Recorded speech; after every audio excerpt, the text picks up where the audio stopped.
Jaylon Johnson has words after being left off the NFL's top 100 list. We're going to give our thoughts on that. Plus, Austin Booker is turning heads with his performance in the Bears preseason game so far. And then lastly, we're going to look at, should Ryan Poles do something about the offensive line, considering that those injuries are stacking up? All that and more right after this. You are now tuned in to Chicago Bears Central, your #1 place for all Chicago Bears news and content. What's going on, Bears fans? Welcome to another episode of Chicago Bears Central, your #1 spot for everything Chicago Bears related. I'm the host there, Haize, but more importantly, you guys can follow the channel at Chi Bears Central on every social media platform we happen to be on. With that being said, let's go ahead and get into this content for today, y'all. I want to start off with Jaylon Johnson. Jaylon Johnson being left off the top 100 list. It's something that me, C-Dub, and Bobby talked about. When you look at the way that Jaylon Johnson performed last year, and just how he's continued to grow, he's stepping into a leadership role. We all know the value of Jaylon Johnson. But, you know, after being left off the top 100 list, he says this: bullshit. Everybody makes mistakes. It ain't just the media that do it. Players clearly, if they voted for it, they made some goddamn mistakes, but it is what it is. At the end of the day, I know the truth, and it's all right. It's disrespectful because I go out there, line up, and I know receivers go out there and can't say I'm not one of the best players they played against. Ain't no way. There are 100 guys who are better. Listen, I love the bulletin board material that this provides for Jaylon Johnson. When you look at how, here's the thing. As players, as competitors, you need motivation. And some people find that motivation in the week in, week out matchups that they have in dominating. And not to say that Jaylon Johnson doesn't find, the motivation in that. But when you give somebody who's already had to, prove themselves a lot to the own fan base of the Chicago Bears, how much did we hear that, Jaylon Johnson isn't a great center because a cornerback because he doesn't get interceptions, right? And then he went out and did that after the offensive line improved. But Jaylon Johnson has been a guy. You look at the completion percentage, the guys that he throws to, when teams do throw to him, as well as the QB rating when quarterbacks throw to the guy that Jaylon Johnson is covering. There's no question about it. Jaylon Johnson is one of the best cornerbacks in the game of football. That just is what it is. And so the I won't necessarily call it disrespect, but doubt, whether it's the Chicago bias, whatever it is, that Jaylon Johnson, now you've given this guy who's already an extremely motivated person, you've given him even more now to go out there and motivate himself in a season where this team is already trying to prove that they are one of the best defenses in the NFL. Like I said before, I love players. I'm a guy who I constantly have a chip on my shoulder. I love when players have that, when a team collectively has that chip on the shoulder. And we already know there's enough doubt around the city, enough doubt around these players, both internally from Bears fans and externally from the media, because you've seen like the Bears be ranked in a lot, like as far as talent and things like that, but people just seem to doubt how much it's going to come together. But you've given now a pit bull a target and something to prove this season. And listen, I want him to be motivated by more than just proving people wrong. Make no mistake about it. But you've now given Jaylon Johnson a bulletin board material on top of him now being a leader in that secondary, and a secondary that's already priding themselves and going out there and getting takeaways and shunning your favorite receiver down. I'm telling y'all right now, this cornerback crew is going to be a fun one to watch. And while the NFL Top 100 in a lot of ways has turned into a popularity contest at times, I think everybody would admit that you can see that being the case. Hey, you've just given like I said, you've given a dog more motivation to go out there and kill some people. So, hey, listen, I hope Jaylon Johnson takes this and uses it for all the motivation that he needs, because Jaylon Johnson, I think, is going to have a really big season for the Chicago Bears. Next up, though, moving on, Austin Booker, right? There have been a lot. When you look at it, even though the Bears starters did not play, when you look at kind of the rookie class for the Chicago Bears, they have a lot of things to prove. When you look at Caleb Williams, you already know the doubt around him, both, again, internally and externally, because Bears fans, we just love to doubt our own players. How I've done it myself, too. So, listen, I'm not judging anybody for it. Rome Odunze, we already know him coming in, learning behind these two veteran receivers, but I already talked about the competition in that wide receiver room, the race to 1,000. You look at other places like Kieran Amagaje. Is he going to be able to get on the football field? Torrey Taylor is already marked to be one of the best punters in the game, that we hope so. And then you have Austin Booker. Austin Booker, a guy that the Bears traded back into the draft to get because they believed the type of talent that he has. Well, a former scouting director in Greg Gabriel said this when it comes down to Booker. Booker did some things that show me he has the tools to become a force in the league. On one of his first plays, he failed to set the edge well on an outside run, but other than that, I feel he stood out. He's a very quick first step and consistently puts pressure on the quarterback.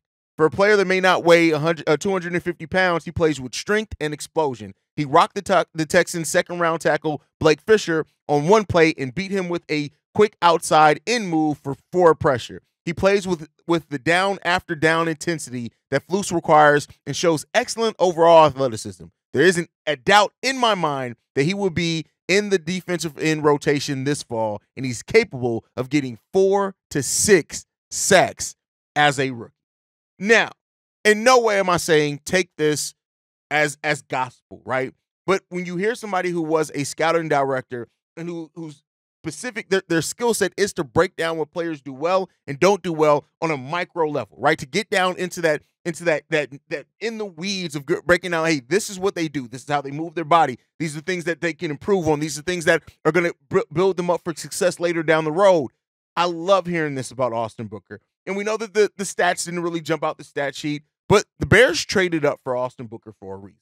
And he is a young guy at a position of need for the Chicago Bears that, while if he even does not win out the starting position or plays a huge role in his rookie year, this was always going to be a move built towards the future of what Austin Booker can be while he's on this rookie contract and what he can develop into. We've already heard the comparisons to a player like Danielle Hunter, right, who came in kind of unproven as well. People didn't really know what Danielle Hunter was, but they saw that raw talent that he had there, and he's been able to develop that to become one of the best pass rushers in the game of football. I'm not saying that Austin Booker is going to be able to reach that height and that level, but the groundwork is there. The potential's there. And while all potential is not always realized, you want it when the point of the draft is, especially when you're in those later rounds, is to get the potential.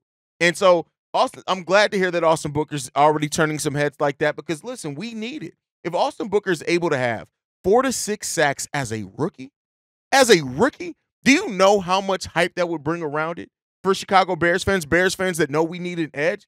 So I'm not trying to put all the pressure on the Bears' future edge position on Austin Booker right away, but Booker has a chance to be not only a steal, but to be a damn good defensive end overall in the league when you look at just how raw he is. How when you really factor in just he hasn't played very much football, and he's already this good. He's so far advanced from what his time playing football would tell you. And the fact that he weighs 240 pounds, which we know he can put on some more strength there, and he's going to adjust to that. Austin Booker has the chance to be a steal for the Chicago Bears. And that's one of the things when you look at this preseason and going through preseason football and things like that, those are the things that make it exciting even when your starters are sitting down. Really, when you look at it, while the Bears' top rookies did not play, when you look at undrafted linebacker Carl Jones led the team with 8 tackles. Undrafted tight end Brendan Bates scored a touchdown. So when you look at right now what the Chicago Bears have, they are looking at a potential next young crop. And Austin Booker, Kieran Amagaje for different roles are at the head of that. These are guys that the Bears got because of the potential that they have, and that potential could be starting level potential in the NFL. And that's all you can ask for, right? You're not going to hit on every pick. Every pick isn't going to turn into a great starter for you. I want to be clear there. But even if Austin Booker, for what the Bears gave up to move back into that draft to get him, ends up being a solid rotational piece in his rookie year, that's extreme value. And that's where you can be able to start building something out over time when you have that value that's given day in and day out, that you're getting value out of every pick. I think too often, and I even see it sometimes in the chat, people like, oh, but we need blue chip guys. And it's like, really look at some of the players that really are around the league and some of the best at their positions. They're not always the guys that were picked first. They're not always the guys who were picked in rounds 1 and 2, right? So it's not about blue chip. Isn't just when you look at the terminology of what blue chip means straight up. Of course, blue chip means that you're a guy who comes in with a lot of potential around you, and you've done a really big job at the collegiate level. But I don't give a damn about it being blue chip or not. I give a damn about the good talent, right? That's the overall thing. A bigger blue chip to me is that if you go out and get a guy in the later rounds who turns into a starter for you. For example, Jack Sanborn and his impact ended up being a blue chip pick for the Chicago Bears because he came in and was able to make an impact right away. So there's some things he needs to grow on, right? Those are the type of things, the value out of where you get and where you select these players at. That's the more important thing, getting value at every draft selection. And if you end up getting a guy in rounds 5, in round 6, God forbid in round 7, that can turn into starters or turn into high-level rotational pieces, that's a blue chip. I'm sorry, it's not the blue chip in the truest sense of the word, but it is, because you're getting value out of that. Not everybody gets value out of every pick that they can get. And we're not going to. There are going to be some picks that are picked higher that ends up not turning into much. But ultimately, like, when you look at when you're drafting, especially trying to change a culture, it does come down to getting value out of all your selections, all your signings, things like that. And so Austin Booker has a great chance. I love the potential of this kid. I love that he's getting some recognition as well, because I do think that Austin Booker has a chance of turning into something for the Chicago Bears team, and that's not always something that we can say. And so when you look at overall with this Bears team and kind of where we're going into the season, the rest of the preseason, I should say, right, is you want to see the growth and development. Who's going to show out and show themselves that they've earned a spot into the rotation that we didn't necessarily see? Austin Booker, yeah, coming in when he was initially drafted, I did think, hey, maybe it's a year or two away. We'll see what happens with Austin Booker. But then you heard throughout the minicamp, throughout the training camp, things like that Austin Booker continues to show and to wow people. And you can only keep dogs on the bench for so long. Austin Booker is going to eventually turn or get his opportunity.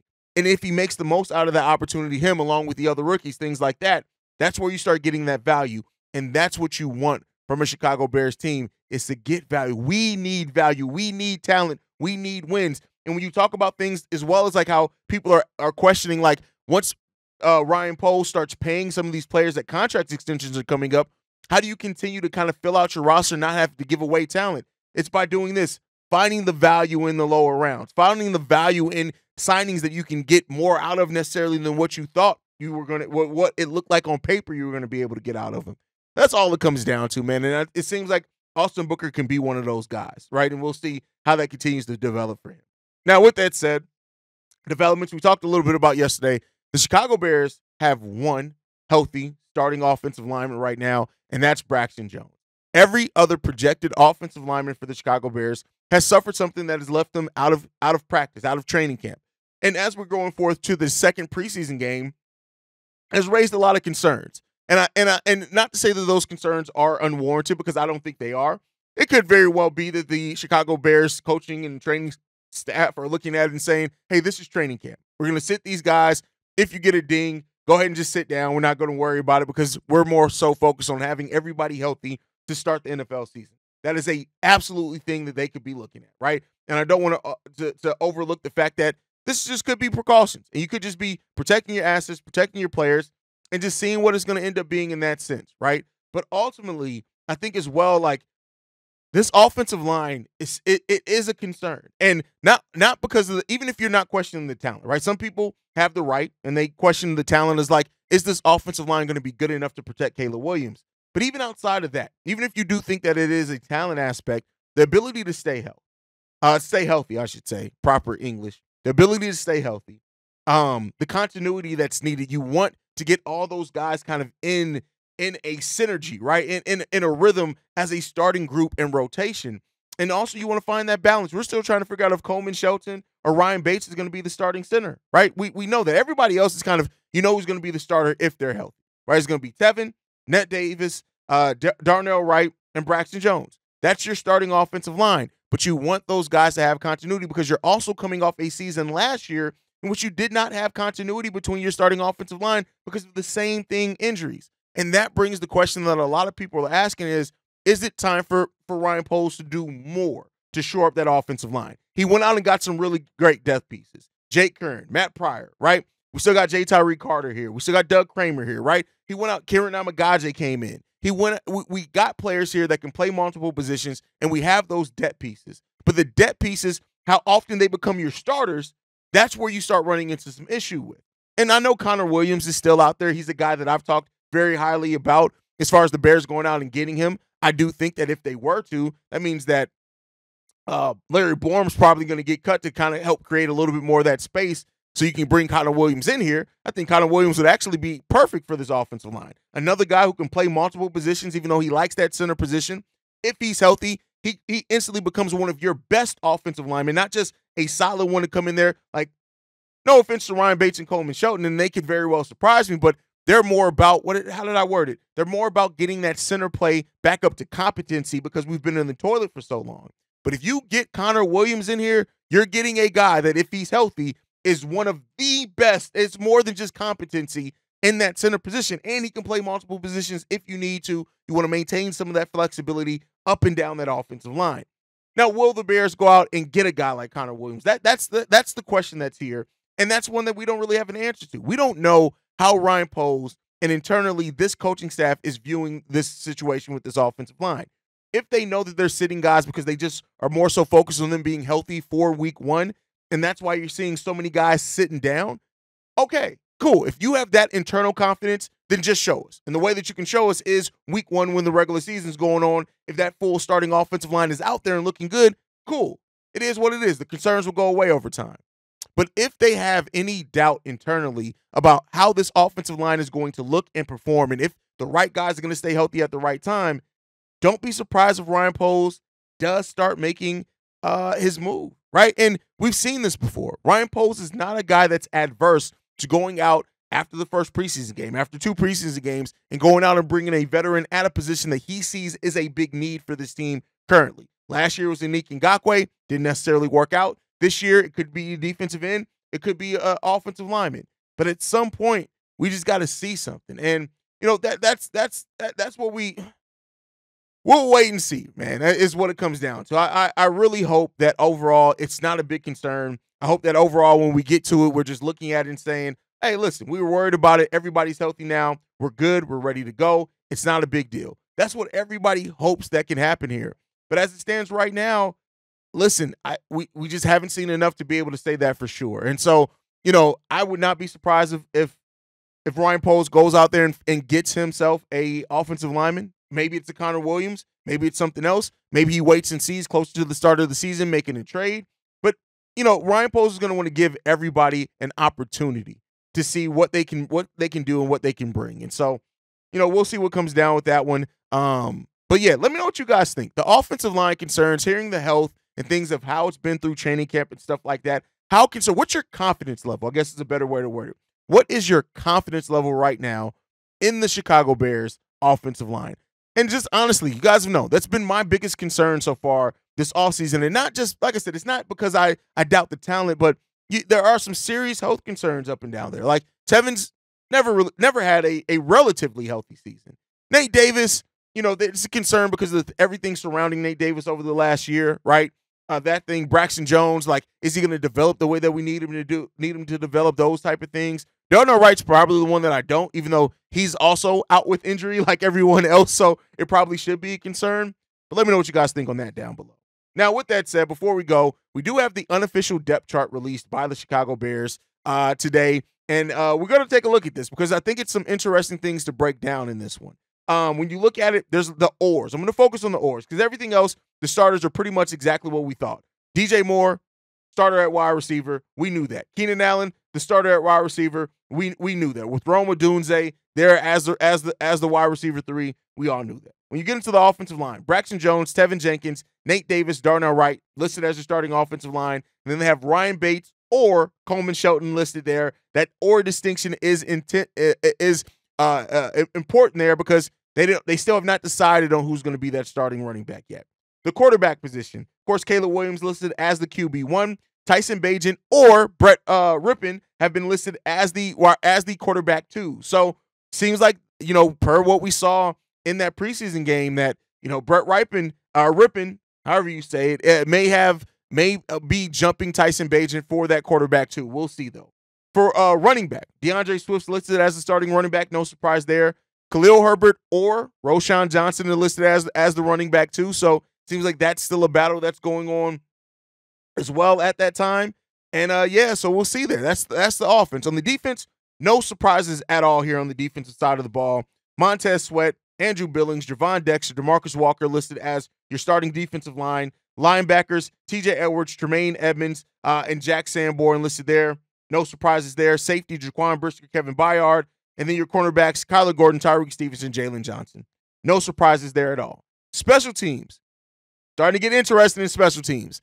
Velus Jones, who did not play in the Bears' first preseason game, He's listed as he's listed as or. So it's as far as kick returning, it's Velus Jones or DeAndre Carter. At punt returners, DeAndre Carter or Velus Jones. So those are your position battles right now. When you're looking at the remaining of training camp, seems like your quarterback 2 is up for a position battle. Your starting center is still up for position battle as we expected. And then your kick returner is up for a position battle as we expected, and your punt returner. So, those are the position battles to watch over the remaining part of training camp and preseason games to just see how these battles end up working out. Your running back 2 as well. I forgot to mention that one. Khalil Herbert or Roschon Johnson, both having solid games on Thursday, not Sunday. It was on Thursday. But Khalil Herbert having a big run that really separated himself from Roschon. Let's see if we can create more separation, what that goes. Maybe Roschon has a bigger day. But so those are your position battles. Let me know what you guys think on that. Again, to recap, center, Ryan Bates, Coleman Shelton. Who do you have coming out on top of that one? Khalil Herbert or Roschon Johnson for the running back 2. Tyson Bagent or Brett Rypien for or Brett Rypien for the QB2 position. And then your kick returner and punt returner positions up for grabs right now between Velus Jones and DeAndre Carter for both positions.